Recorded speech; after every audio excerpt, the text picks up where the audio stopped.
લોકોની વચ્ચે બેસીને વાત કરવી જોઈએ. સત્તા હોય કે ના હોય, પાર્ટીના અદના કાર્યકર્તાથી લઈ અને જિલ્લા સુધી જ્યાં સુધી અમે નેતૃત્વ કરીએ છીએ, એક પણ કાર્યકર્તાનું માથું ઝૂકે, એક પણ કાર્યકર્તા કોઈ વ્યક્તિ હારે વાત કરવામાં શરમ અનુભવે એવો એક પણ દાખલો ઊભો થયો હોય તો તમારે ગભરાવવું જોઈએ. શરમ એ ભારતીય જનતા પાર્ટીના કાર્યકર્તાને, ભારતીય જનતા પાર્ટીના નેતાઓને આવે છે.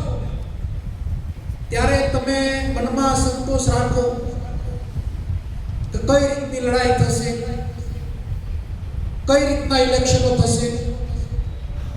બરાબરનું યાદ અપાવું મારી પોતાની વાત ઉપરથી, આ ત્રીજી વાર વાત કરું છું.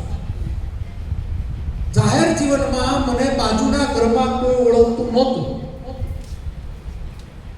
અને સંજોગવશાત મહાનગરપાલિકાના ઇલેક્શનની અંદર કનુભાઈ મારું નામ જિલ્લા પંચાયતમાં આવ્યું અને ઇલેક્શન લડવું હતું. પરેશભાઈનો, વીરજીભાઈનો બધાનો સંપર્ક કર્યો તો એને ફક્ત એટલો જ મને અવાજ આપ્યો કે ભાઈ ફિલ્ડમાં દોડવા મળો, પછીની વાત પછી કરશું. અને હું અહીંયા આવીને કેવુરભાઈ ભેડા, મને બરાબરનો એ દિવસ યાદ છે. સાહેબ હું અહીંયા આવ્યો જ્યારે હું ઇલેક્શન લડવા નીકળ્યો ત્યારે મારા ખુદના ઘરને બાદ કરતા મારા બાજુના ઘરવાળા મારી મશ્કરી કરતા હતા અને કહેતા હતા કે ભાઈ તને આ કોઈ ઓળખે નહીં, તારે કઈ નાતો નહીં, તારે કઈ કનેક્શન નહીં. મારે નાતો નથી, મારી પાર્ટીનો ઇતિહાસ છે ભાઈ. 133 વર્ષની, 130 વર્ષ જૂની ત્યારે પાર્ટી હતી. મારી પાર્ટીને લોકો મત આપવાના. ત્યારે લોકો મારા હસી મજાકમાં દાંત કાઢતા હતા અને દાંત કાઢતા કાઢતા બધાને રડાવ્યા અને આખા જિલ્લામાં 3 જિલ્લા પંચાયતની સીટ આવી.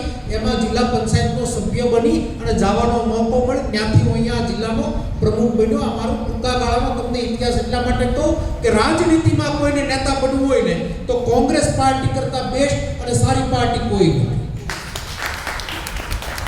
જાહેર જીવનની અંદર કોઈને આગળ વધવું હોય ને તો કોંગ્રેસ બેસ્ટ વિકલ્પ છે.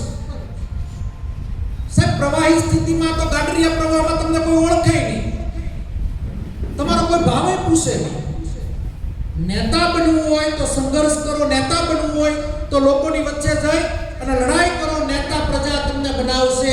ફક્ત તમારી નૈતિકતા હોવી જોઈએ, તમારું આત્મબળ હોવું જોઈએ, તમારામાં હિંમત હોવી જોઈએ. તમે નીકળી પડો, પ્રજા તમારી સાથે છે. કરવટ બદલાઈ રહેશે. એનામાંથી નેતા બનતા વાર નહીં લાગે, ખબર નહીં પડે ક્યારે કોણ નેતા બની જશે. અમારા શબ્દો રેકોર્ડિંગ કરવાય તો કરી લેજો.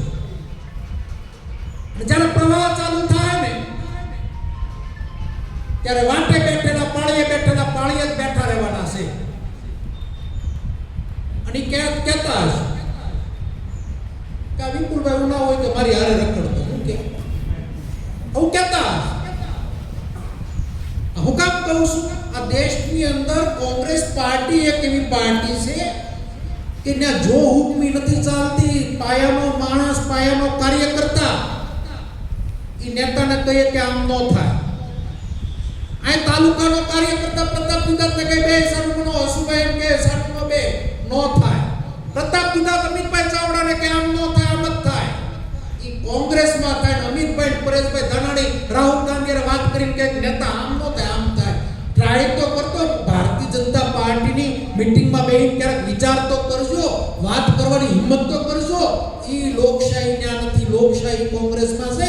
માટે કોંગ્રેસ પાર્ટીનો તમને નેતા બનવા માટેની વિનંતી કરવા આવ્યો છું. હવે તમે વિચારતા હો કે કઈ રીતનું આગળ વધે. હું તમને એક વાત કરું.